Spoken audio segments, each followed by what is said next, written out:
Good morning, everyone.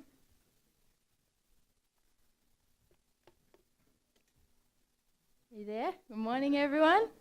Oh, thanks, guys. Thought it was a solo show.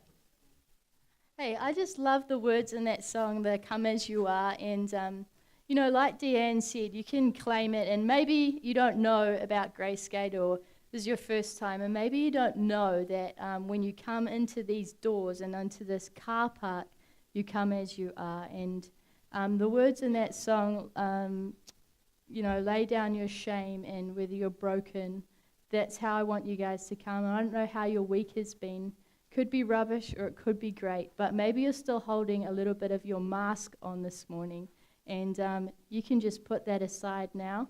You're sitting down, you're in the dark, nobody knows, and you can just be you. So put yourself aside and connect today, because today is the final of our awesome frequency series. Have you guys been enjoying it so far?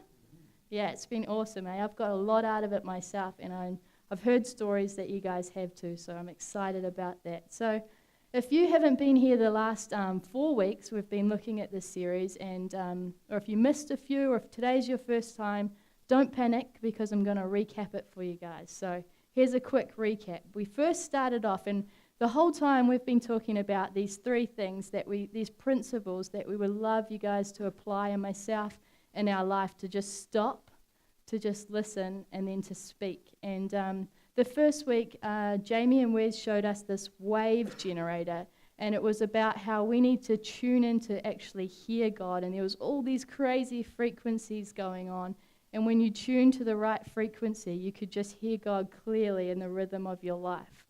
And then we also, the next week, Walter shared with us about these vessels and how our life is an empty vessel just waiting to be filled up for God so that we can overflow to others. And he shared about the idea that actually friendship with God is the one thing that we need in our lives, and God's offering it to us freely. So that was pretty cool. And then after that, another awesome thing happened. We all got to share about different ways that we connect with God and different pathways. And for some people, it was the intellect or the serving. For other people, it was being out in nature or worship even. Whatever it was, that's the way that we wanted to encourage you guys to take the next step and to continue to be in tune and frequency with God. And if you missed that one, we still have the book so you can do the test. Come chat to me after, because it's really worth it. And then last week, some of you might have been on snow camp, so if you were, this is what it was all about. Jordan shared with us about that if we actually value God's voice, it's only then that we can realize the value God has for us. And so that has been the amazingness so far, and there's still more. It's like one of those infomercials, but wait, there's more. And there is, and it's wrapping up today. And before we get into it, I just want to ask you a question. And the question is, have you ever had to talk about something you knew absolutely nothing about? That's me. Just kidding, it's not, don't worry.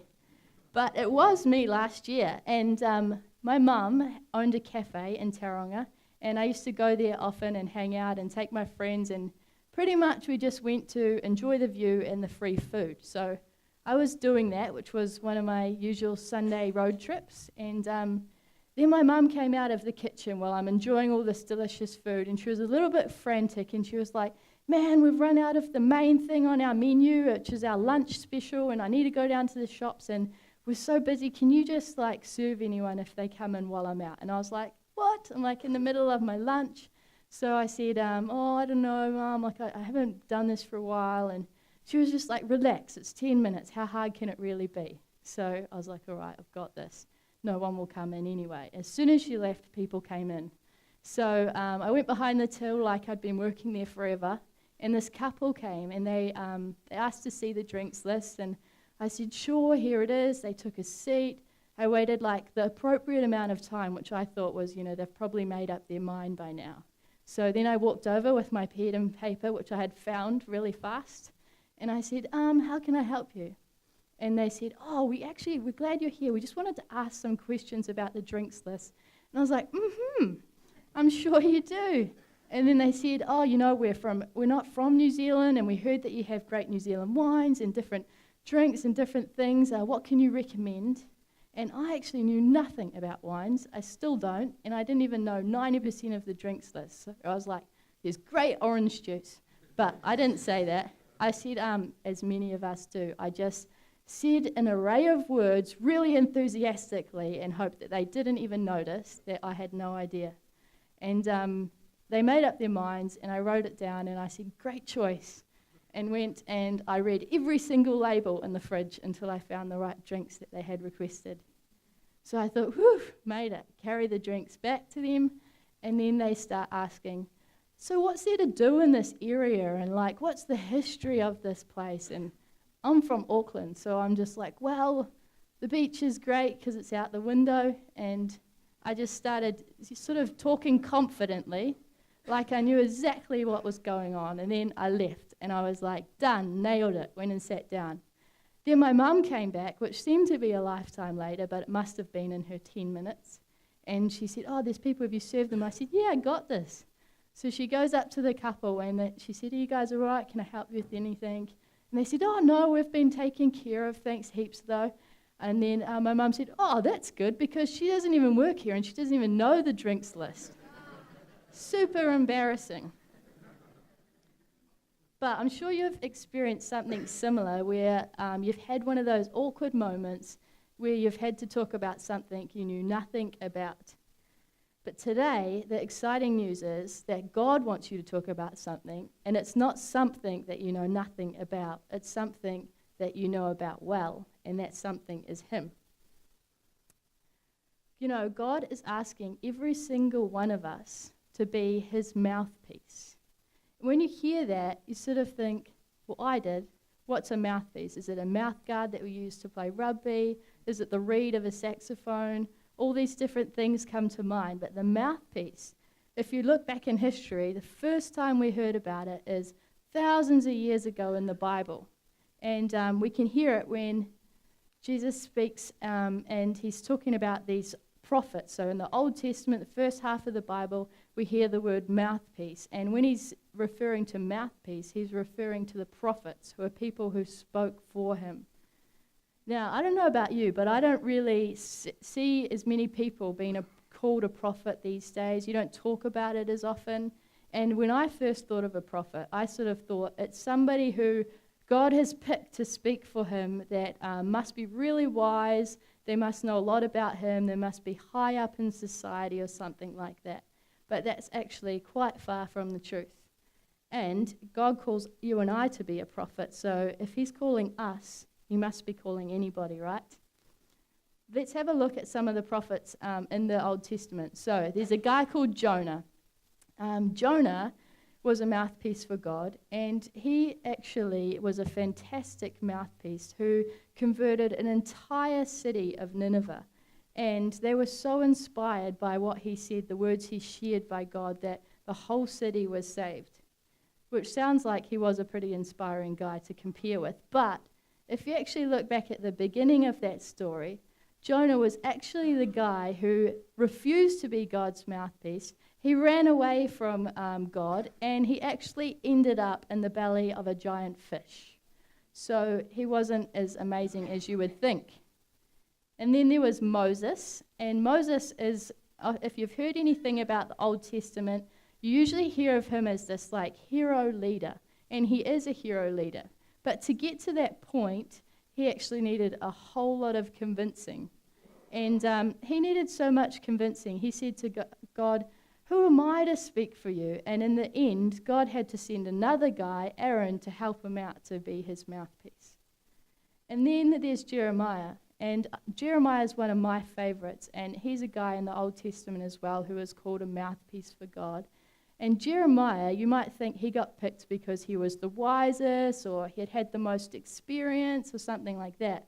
But the coolest thing about him was that he got picked when he was just a teenager to be a mouthpiece for God. So if God can use all of those ordinary people who were afraid, who ran away, who were just young, then he can definitely use you and I to be a mouthpiece. So be encouraged.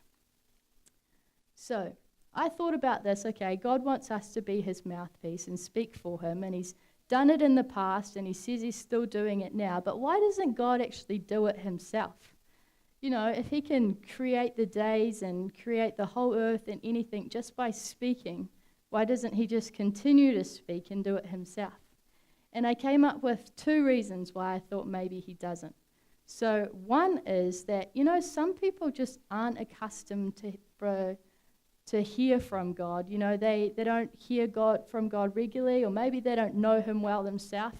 But if it comes from you, their friend, or comes from someone that they can see and that they can have a conversation with, that might reach them in a whole nother level than if they heard from God. And the second thing is that maybe, just maybe, God wants to do something in our lives when he uses us to speak for other people, for him to other people. So that's why I think God calls us to do it. So what's next? If God's called us to be his mouthpiece and to speak for him, what do you think he's calling you to say? Do you think that he's asking us to be put on the spot and talk about something we know absolutely nothing about? Or do you think he's asking us to put everything we've learned so far into a collection and go stand on the corner of the street and preach it with all heart and conviction and hope somebody listens? Or do you think that he doesn't even want you to speak at all? In fact, he wants you to shout, and that's how you'll get their attention. No? Of course not. But it's interesting that everyone knows what not to do, but do we actually know what to do? Because I find that hard. When God's asking me to speak, what does he want me to do? Luckily, there was a guy in the Bible a few years back, and his name was Peter, and he was dealing with this exact same problem. The people in the church that he attended were saying to him, what on earth are we supposed to say for God? And he gave this answer, and it applies to us today as well. If anyone speaks, they should do so as one who speaks the very word of God. If anyone serves, they should do so with the strength that God provides, so that in all things God may be praised through Jesus Christ. It's a pretty good answer, huh? What he's saying is, Peter was like, listen guys, we don't need to make it up on the spot. You don't have to stress that you don't know what to say. The only thing that he wants you to say is the very words of God. And in order to be able to do that, you just need to be in tune with God, and he will give you those words to say, to even know what he's speaking about. Just like if I had have spent time at that cafe getting to know the menu, getting to know the place, I would have been able to communicate it much better. If you spend time getting to know God and tuning into his frequencies, the stuff that he can say through you could be absolutely amazing. So Peter's saying to these guys, hey, I want you guys to tune into him, and if anything else, you just need to say the very words of God. When I was thinking about that, I thought about it in a bit of a different way, and how it's funny that when you're on a road trip and all those classic road trip songs come on, and it's super awesome to have a sing-along, but there's always that one person in the car that actually, they sing full volume, but they only know 1 or 2 words in the song. You know those ones? Stop nudging each other, I see. Yeah, everyone knows someone like that. And the unfortunate thing is sometimes they ruin the entire song. And it was a classic. The thing is, Peter's saying, hey, I don't want you guys to be that guy for God that sings 1 or 2 words in the grand song of life. He's saying, I want you to be the guys that know all the lyrics, that share the song the way it's supposed to be so everyone can enjoy it. And I thought, imagine how powerful it would be if every single word we spoke, like the verse said, would be the very words of God. That whatever came out of your mouth in your day-to-day life and the way you lived reflected God.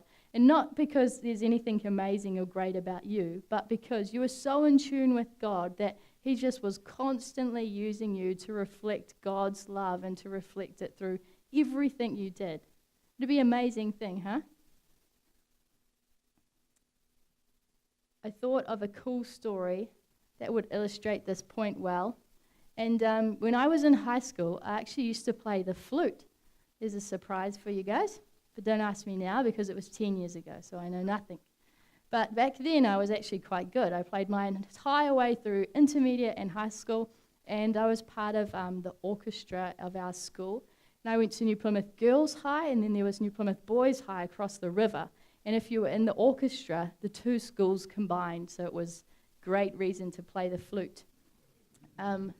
So anyway, there was this one time, the flute is like, it's an awesome instrument, but on its own, it's not that powerful. But when you play in the orchestra, you have like your own responsibility, and the responsibility of the flute, and usually there's only about 2 or 4 people that play in the whole orchestra for the flute, and their job is to bring the bright notes and tones that will make up for like the oboe and the double bass and all the lower instruments. So that was the job of the flutist, who was me. And I came one day to practice, and I was super late, and I was like, once I arrived, the flute, it comes in this little box, and it's in parts, so it's in 3 pieces. And so I quickly jammed it all together and went and took my seat, and I just started playing because the teacher was really strict, and you had, if you were late, there was no excuse for it. So I started playing, and it didn't bring those bright notes it was supposed to because it wasn't in tune at all, but I just kept playing the entire time. And then the teacher was like, stop, stop, stop, stop. And it was like dead quiet. And then she's like, you 4, the flutes, can you play your part for me? And she's like, one of you is out. And I was like, thinking in my seat. And we played, and then she pointed to me with this giant finger. She's like, you're out of tune. And I hated that moment. It sucked. And the thing is, it's actually how life goes with us if we're out of tune with God.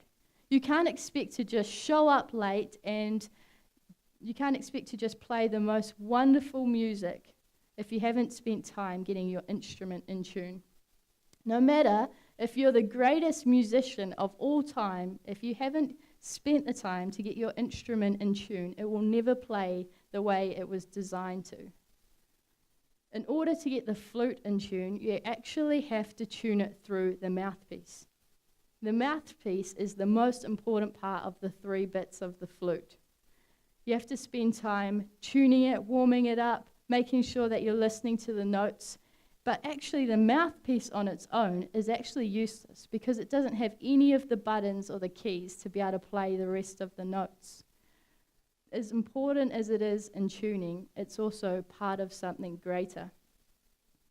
And for God to speak through us as a mouthpiece, we also have to spend time getting it in tune, warming it up, putting it together with the rest of what He already has going on in the world.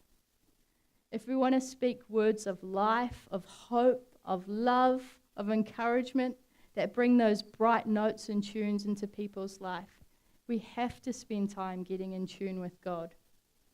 The more you tune in with God, the more you become in His rhythm, in that frequency, and then you can be a part of His bigger orchestra, which He's already doing, what's already happening all around you.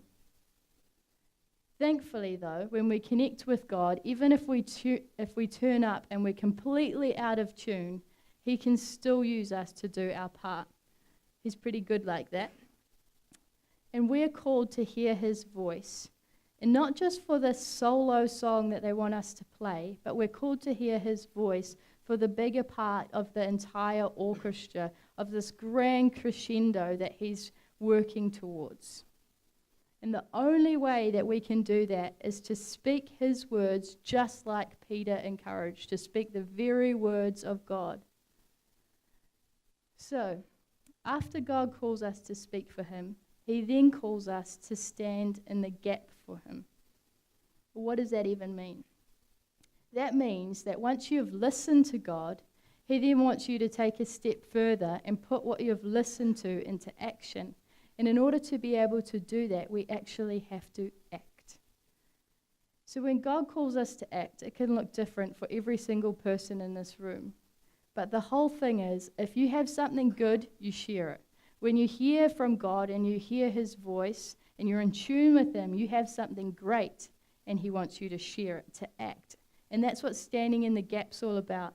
Every day there are opportunities all around us where people are just longing to hear something, to hear compassion, to hear acceptance, to hear some encouragement. And that is exactly what we are called to do. That's our job, to be that mouthpiece and share that with them. Unfortunately, though, it's not always that easy. And sometimes we just don't feel like being the mouthpiece, a little bit like Jonah was, or maybe Moses. Maybe it's because we don't think we're good enough, or maybe it's because we don't think we're in tune enough. And that's okay. We all go through seasons like that. But the good thing is, when we are going through a moment like that, God will often use somebody else around you to stand in the gap on your behalf. And that God will still speak to you through these people to stand in the gap. And sometimes you're that person, and sometimes someone else will be that for you. There's been a few seasons in my life where I've felt like that, where I feel that I actually can't hear from God, and I'm not in tune with Him at all, and He just feels far away from me. And one of these times in particular was just a few years ago, and I was just wrestling with some things of what I should do and some big decisions I had to make, and I really felt like, as much as I was really praying to God, He just felt so far away. And I didn't speak to anyone about it, I just prayed about it. And then one day, this bunch of flowers arrived at my door, and it had, of my house, and it had a card on it, and it said, it's from one of my friends, and it said, "Hey, I know we haven't spoken in a little while, but I really felt God wanted me to tell you to just stop worrying about things so much and the decisions you have to make, because He's already made them for you." And I was like, whoa. I started crying, and I thought, okay, either she's been listening outside my bedroom window to my prayers, or she was just in tune with God. And it's amazing, because that's actually just something so simple for God. He uses our friends to speak to us, even when we're not in the mood to receive Him ourselves. And that was a really encouraging time for me. And I rang her, and I was like, "How on earth did you know?" And she's like, "Oh, God just told me," and so I shared it, like it was that easy to do. But it is actually that easy, and it's something He calls us all to do. It got me to think, how many times do you think that we miss opportunities because we're not in tune with God? That maybe the person sitting right next to you actually really needs to hear some words of encouragement or some hope, or they're stressing about something, and you might be able to share with them that thing you read in the morning, or that you had heard in a song, or that God has spoken to you, and that would have changed their entire life at that point. But you missed it because you weren't in tune.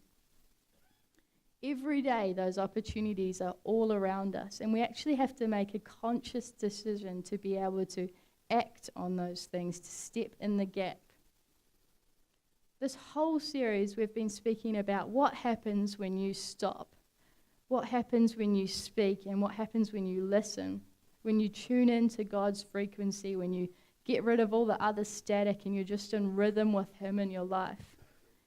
When we hear Him speaking to us, but it doesn't end there. These whole 4 weeks have been building to this one point of tuning in and hearing to God.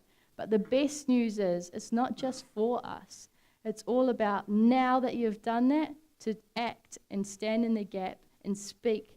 Be a mouthpiece for God for someone else. It's a pretty cool thing, and He invites all of us to do it. If you think about it, your words that you speak can actually speak life into somebody's life.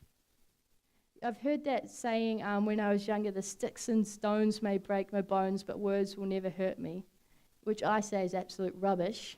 Because words do hurt. They really hurt. They've hurt me in the past, and I'm sure you guys can relate as well. The cool thing is, though, words can also build people up. They can also speak life into somebody. And we get the opportunity to choose which one you're going to use them for. And I really encourage you guys to always use them to speak life, to encourage other people.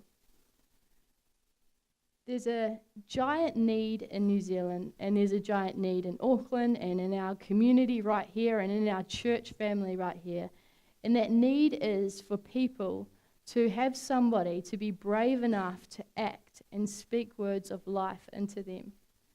You know, there's so many people that are actually just so worried about what's going to happen next. You know, am I going to be able to pay my bills, my rent? Am I going to be able to look after my kid? Am I going to be able to fix my car? Am I going to There's all these things that they're worried about. But imagine if you got the opportunity to say, hey, don't worry, God's got things under control. It might not look it right now, but we're all here with you and God's got this.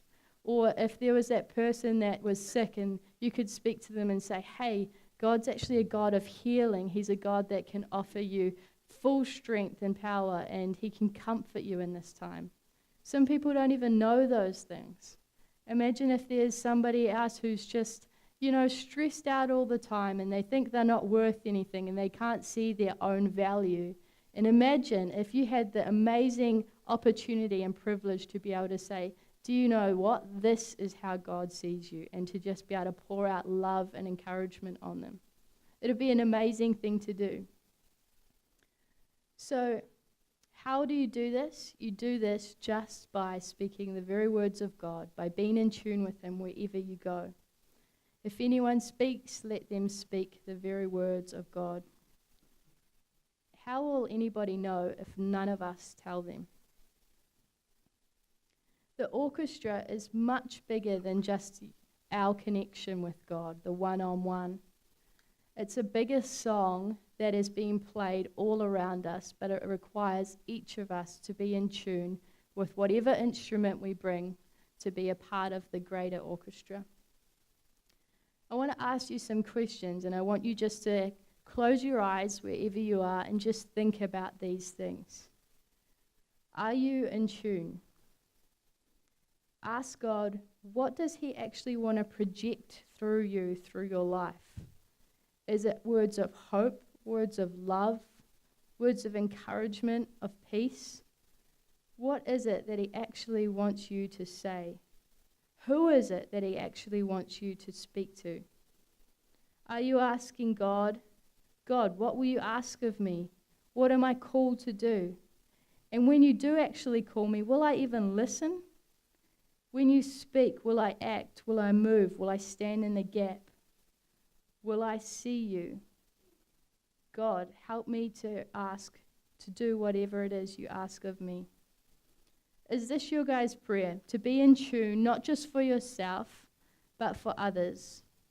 It doesn't just take the prophets, the most holiest of people, for God to speak through them. It takes you and me. It takes ordinary people just being willing to be an instrument in his orchestra. Will you play your part?